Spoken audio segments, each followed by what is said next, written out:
Okay, it's time for the monthly Q&A, in which I answer questions which were asked last time. Not a lot of them, so I should be able to do this quickly. I'm going to try my best not to ramble on like I do in most of the other ones I usually make. So, question number 1. I don't know if this is really a question, more of a statement. Clear reason for WoW 2 is to make the game multi-console. Nearly all newer MMOs can be played other than PC, and Blizzard would love to get their hands on those markets. Okay, so this was probably in response to me talking about a WoW 2 question, which I assume was a question, do you think Blizzard should do a WoW 2? And my answer was no, because it doesn't make sense. I got a lot of replies about that saying they should, just to update the graphics, which sure, but they can also do that. My whole argument was there's nothing they could really do in a WoW 2 that they couldn't just do in an expansion. And basically, a lot of the things I saw just did not really convince me. Saying, graphical updates. They've done graphical updates to the game before in expansions. That's not really worthy of a WoW 2. Making it multi-console, they could also do that in an expansion. But also, this is probably the one that would convince me the most, out of all of them. They could do this in an expansion. However, they would probably need to rebuild the game from the ground up to make it a good experience on consoles, since it's not really built for consoles. So they would have to redo it, have a second version of the game. This would kind of make sense for a WoW 2. So yeah, I guess you do got me there. However, they could also just make a different version for the console and release it alongside the same time as a new expansion, just like they do with Diablo. Basically the same thing, it's just there's different controls. So they have different metas and they can't interact with each other. Console Diablo can't interact with PC Diablo because they're fundamentally different, but also basically the same game. It's something they've already done, and they've kind of proven that they can just do it in an expansion as well. Next question, how is Ebonhorn and Wrathion of Deathwing being two different races? Okay, so this is worded a little bit differently. Basically what they're asking is, how are Ebonhorn and Wrathion two different races? For those of you who don't know Black Dragon lore, Wrathion is one of the sons of Deathwing, basically like almost all Black Dragons, and all Black Dragons were corrupted by the Old Gods. It's just kind of like an innate feature they have for being a Black Dragon. You get the ability to turn into a dragon or a humanoid form and use magic and breathe fire, and also they're corrupted by the Old Gods, or just super susceptible to it. And Ebonhorn is just the guy who you meet in High Mountain in Legion. And he's also a Black Dragon who takes the form of a Tauren. And Wrathion takes the form of a human. As dragons, they can pick whichever form they want. They generally just, in lore, dragons tend toward a humanoid form that they just kind of like. That doesn't mean they are a Tauren or a human, or Chromie is a gnome. She just takes the form of a gnome. Wrathion just takes the form of a human. Ebonhorn just takes the form of a High Mountain Tauren because he's hanging out with other High Mountain Tauren. It's just their preferred form when they go humanoid form, but their real thing is they're all just dragons. That's how they're two different races, and also Ebonhorn isn't corrupted by the Old Gods because of some magic in High Mountain or whatever. Basically all uncorrupted Black Dragons have a very special reason for the reason they're not uncorrupted. Wrathion, he's one of the few. He was uncorrupted by an experiment, and that's why he's the whole person who sends you on the quest to get the cloak that makes you resistant to corruption, because it makes sense that Wrathion's the one who's an expert on it. And there's also Sibelian, who's located in Outlands. He's, I think it's because he's in Outlands that he's not corrupted by the Old Gods. Because, Old Gods, I'm pretty sure Outlands has their own Old Gods. But whatever the case, Sibelian, they haven't really answered what he's going up to. There's 3 Black Dragons in lore that are still alive, besides the ones they introduce. And our established characters, Wrathion, everyone knows him. Ebonhorn, people should know who he is. Sibelian, he's a little bit more niche. People probably don't even know he exists out in Outlands. I would really like to see Rathion's thoughts on Sibelian, since Rathion did go around killing all the other Black Dragon. That's why there's only, like, so few of them left, because Rathion killed them all. And, like, his crusade to purge the world of old god corrupted dragons, and he was pretty successful at it too. Next question. As someone who has recently read quite a few books on dream psychology, I have to say that current information is that we simply do not have certain information about what the functions of dreams is. Saying they are meaningless is a theory, in my opinion, not even a strong one, not a scientific fact. Nice video though.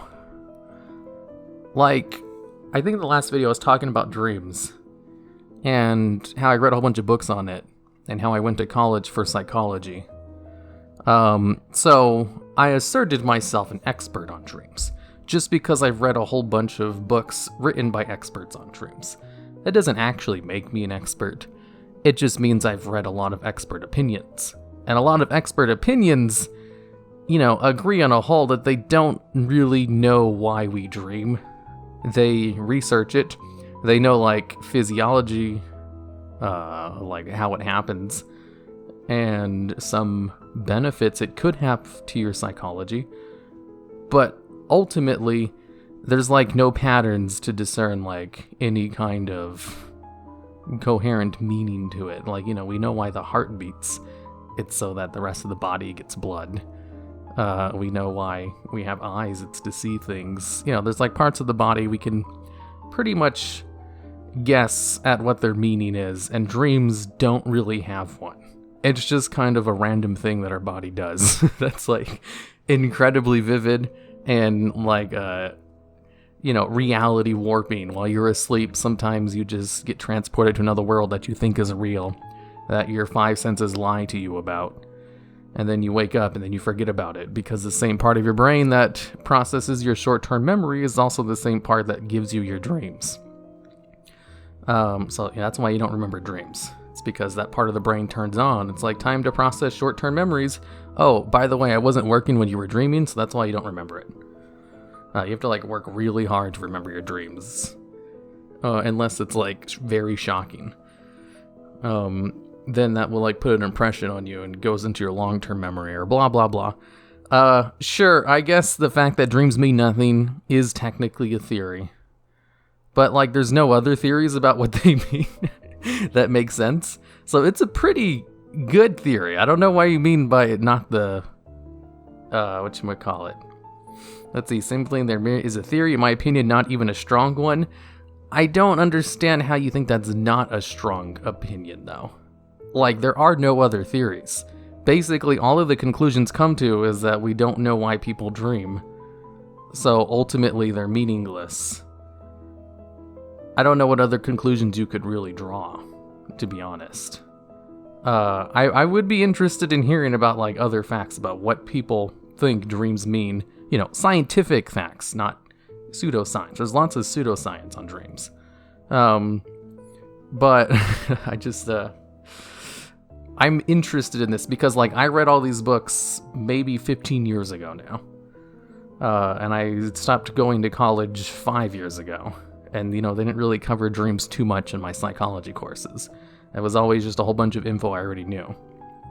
From the books I read. So there could have been some advancements in dream psychology, dream research. They could have better theories, but I can't really see what those could be. The fact that dreams are meaningless is a pretty reasonable conclusion to come to. And I would be interested in, like, what other conclusions you could come to based on the same information. So, next question. Which YouTube channel do you have the most passion for out of the dozen you have? So, I have, like, 13 YouTube channels, and I only regularly upload to 3 of them. There's World of Warcraft, Yu-Gi-Oh!, and of course this one, the Azeroth Weather channel. And out of all of them, which one do I have the passion for? I don't know. Like, passion is that's a thing for artists who don't have good consistent schedules or good self-motivating habits. I have passion for all of them at times. You know, like sometimes I'll be really into a video I'm making and I just having a lot of fun researching it. But I have the same thing on like both the channels and even the Azeroth weather channel when I'm looking up stupid random facts for the whatever goes in the news video. You know, I have a lot of fun looking up all that information. I don't know if I really have passion for it. Or maybe I just have so much passion for it that I'm used to it. Because I remember, like, on my birthday, you know, a couple months ago, I told myself I'd only work for half the day, and then I would take the rest of the day off. You know, because it's my birthday. I don't need to work. But it was, like, still in the middle of the week, and I need to work because I have a whole bunch of people to get videos to. So I decided to, like, research the video on top 10 strongest raid bosses based on lore. And I had so much fun researching that topic that I ended up spending the entire day doing the research for that video. Despite the fact that I told myself, you know, I'd only work for half the day. And I was just having so much fun with it that I was like, you know, I can do whatever I want for the rest of the day. So I'm just going to continue working on this script because I'm having a blast looking all this stuff up. Because power scaling is a lot of fun to, you know, what's the word for it? Not theory craft. Because it's all speculative. Speculative science. There's no hard facts to any of this. It's, I don't know, it's fun doing speculative science because there's no real hard numbers to it. You're just looking up for a bunch of feats of strength. I was like, ooh, here's a feat of strength. Ooh, these ones aren't as strong as I thought they were. I thought for sure Naru would be on the list. And then it turns out, like, Naru are so inconsistent in lore that you can't really take them seriously. Like, they are simultaneously described as being some of the most powerful beings in the Warcraft universe, while also being shown as being killed very easily by everyone, and having no good feats of strength at all. In fact, all of their feats of strength are just being killed by people. And it's like, okay, no, we're not going to include these. Kind of the whole thing, like, you know, characters are as strong as Blizzard says they are. And sometimes they say they're a lot stronger than they're shown to be. So, also, you know, like the Yu-Gi-Oh stuff, I'll start researching a video and then I just have fun looking up how cards and combos work. I don't know if I'm really passionate about it, though. What even is passion? Is passion something like when you wake up and you can't wait to get to work? Because I definitely feel like that about videos occasionally. But that's for all of my channels, not just one of them. Like, you know, I started the channels because I like those things a lot in the first place and because I knew a lot about them. And, you know, making videos about stuff is a good way to kill your passion on it. Like, okay, so I think I just went on a little rant about something completely unrelated to the topic, so I cut that out. Suffice to say, passion-wise, I don't really prefer one to the other. When it comes to easy, like my Yu-Gi-Oh channel is much easier to do than the WoW channel. And I do like doing things that are easy. So, the Yu-Gi-Oh channel is probably more preferred.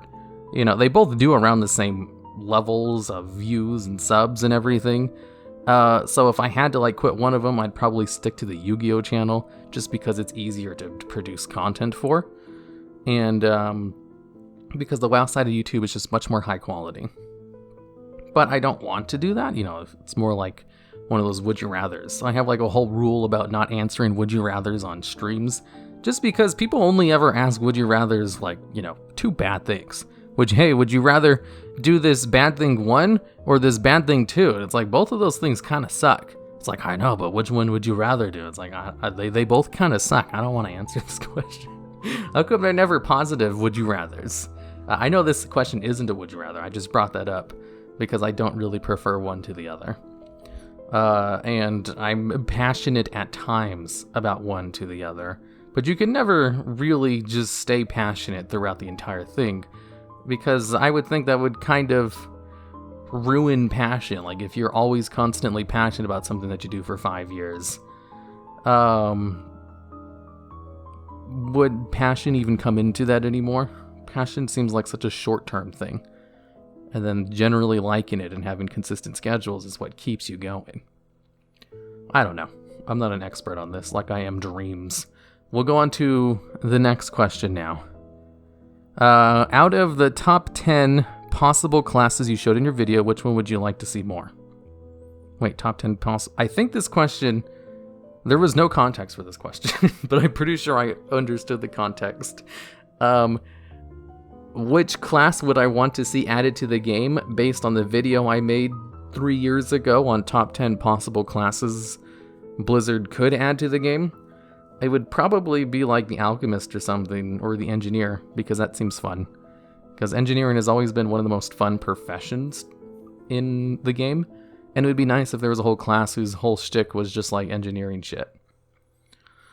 Next question. What was the fastest time you got an alt to max level?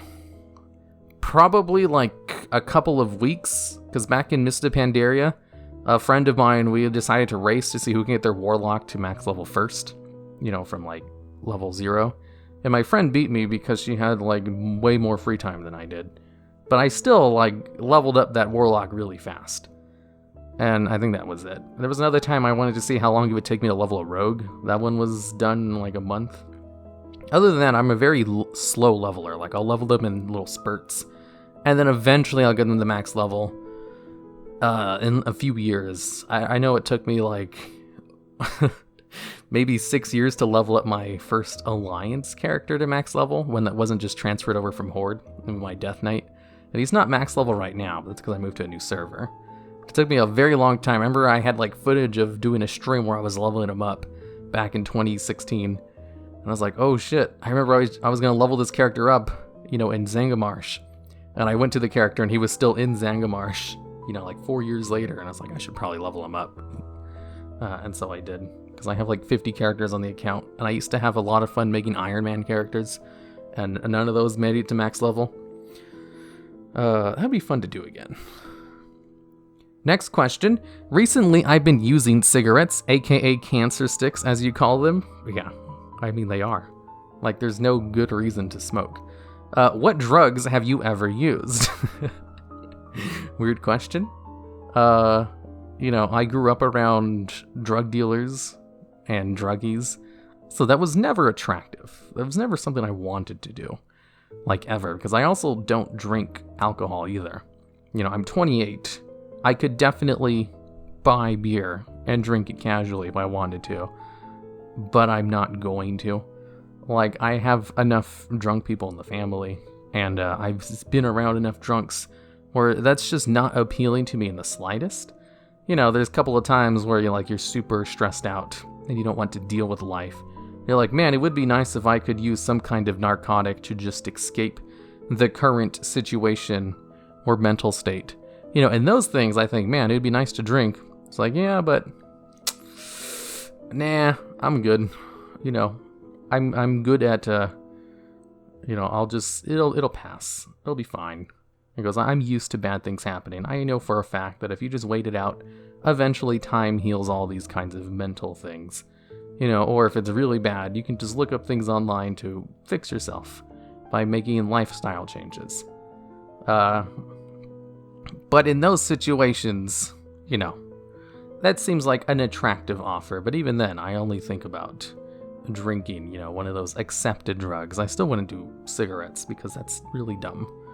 But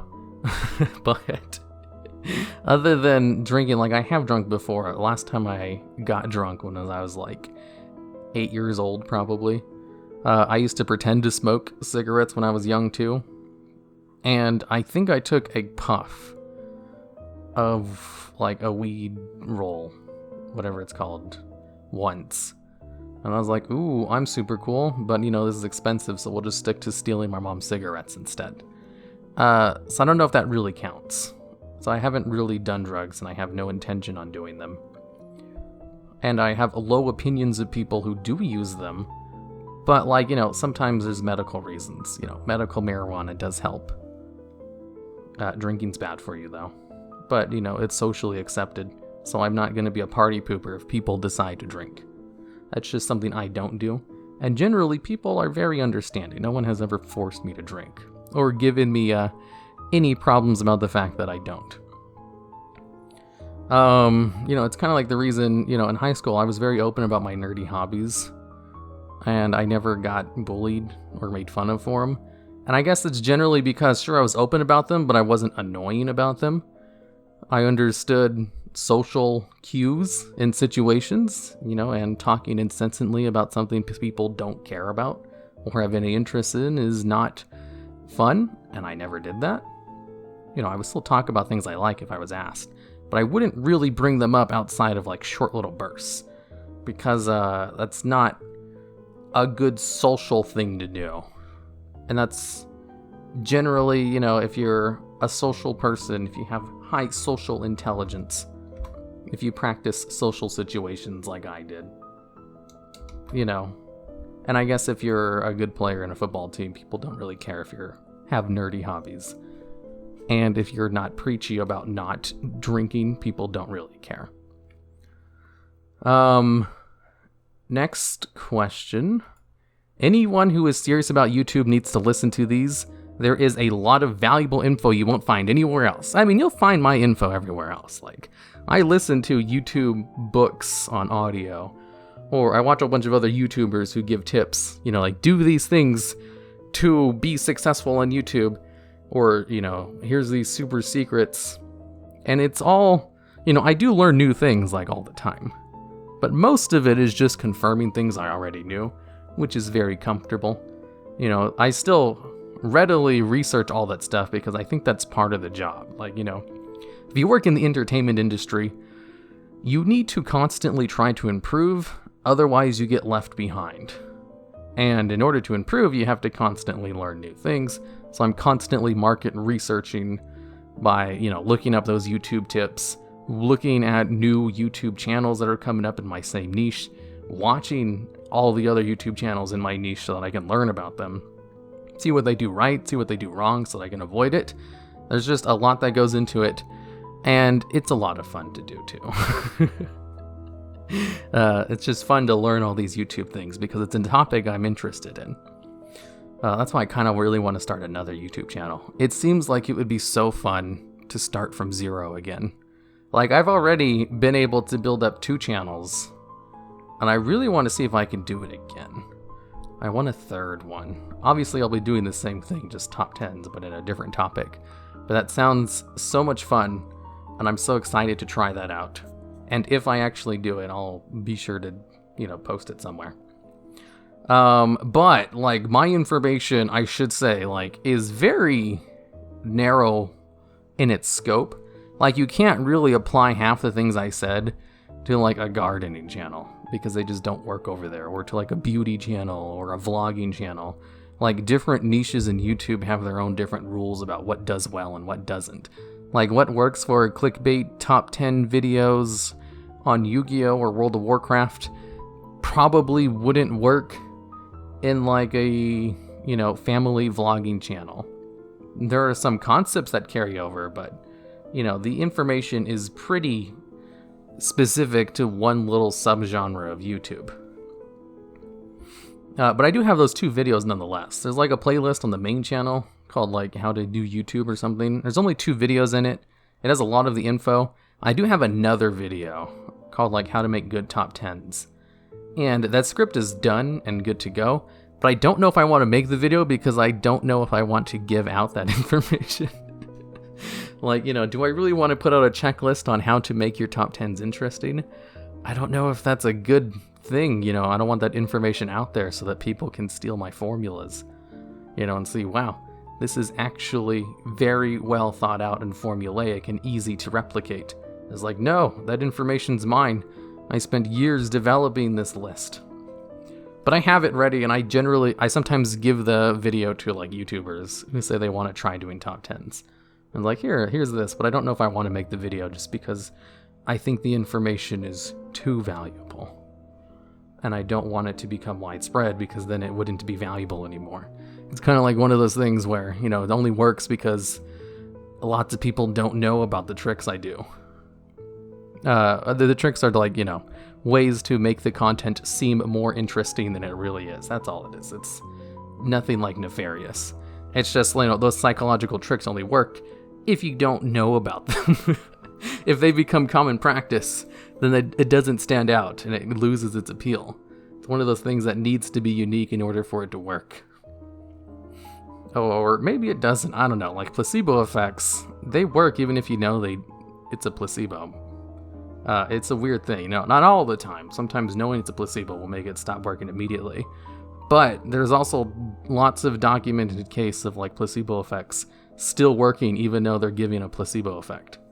So whatever. It's not a big deal. It's not even a video that I think will do well.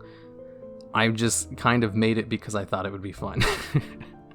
So, next question. What's your favorite horror movie and why? I don't like horror movies at all. I don't like being scared. And I don't really get why people like to be scared. Maybe it's just because I have anxiety, and that's not fun to fuel that anxiety. So, I'm good. I don't watch them. If you like them, I don't understand you. Maybe you just have a more normal brain than I do. Last question. I think this is just another one on dreams. There wasn't a lot of questions. Dreams aren't random. Dreams are what your brain creates when you only use the right hemisphere and not the left. The right side is about feeling and the left is logical. Even when dreams don't make logical sense, they're still intentional in an emotional sense. According to all the research, dreams are pretty random. And they don't really make sense. It's more like, what do all these random, meaningless dreams mean? What is the purpose? How does it help the body? Why did we evolve to have dreams? The big question is that. It's like, we don't really know. Generally, the consensus is that it's meaningless and it doesn't mean anything. And it's just kind of a random thing we do. Apparently, there's other theories, though, according to someone else who also read a bunch of psychology books. I do believe them. I just haven't really looked into it. And I can't think of any other explanation because that's kind of the conclusion all the books I read to came from. The whole thing with left and right brain, though, that's pop psychology. Pseudoscience. It's not real. In fact, left brain, right brain thing is kind of like the poster child of pseudoscience. There was like a neurological study done by a Nobel Prize winner where he determined that some like spatial reasoning and some other kind of reasoning was done in the left or right brain. But even then, they had to combine together in order to give you the ideas. Like there was some parts of what you do which were located in different parts of the brain. And, some people are able to function with only half their brain in their head. But like the whole part, like logical is left or whatever, or emotional is right. That's pure pseudoscience. There's no actual research that supports that. There's just lots of clickbait articles online and lots of books that have been written with no scientific base that definitely put those theories out there. Like they're very popular theories, but they're not true. It's kind of like astrology. I think that's the fake one, right? Astrology, like, oh, I'm such a Sagittarius, that's why my personality is this way. It's not real science. That's what pseudoscience is. That's the left brain, right brain stuff. It has some foundations in real science, but, they're taking it to the X degree of making it seem a lot more important than it really is. And it's just kind of popular nomenclature that left brain, right brain stuff means something when it doesn't. It's the same thing as astrology. The time you were born determines your personality. Is just as valid as, being left or right brained. Oof, my throat's starting to hurt. Okay, let's end it here. If I talk too much, because all my work is my voice, because I have to use my voice in order to write my scripts, because of my voice to text software, and I also need to use my voice to record the audio.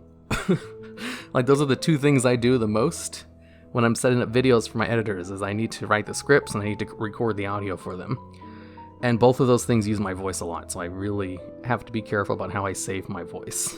So, that's it for this. If you have any questions, if you wish to yell at me about dreams some more, like the last one was, lots of people have very strong opinions on dreams, apparently. I love it. Dream stuff is interesting. That's why I wrote a bunch of books about it. Go ahead and yell at me in the comments, but I'd be more interested in, questions for the next Q&A video. So, until next time.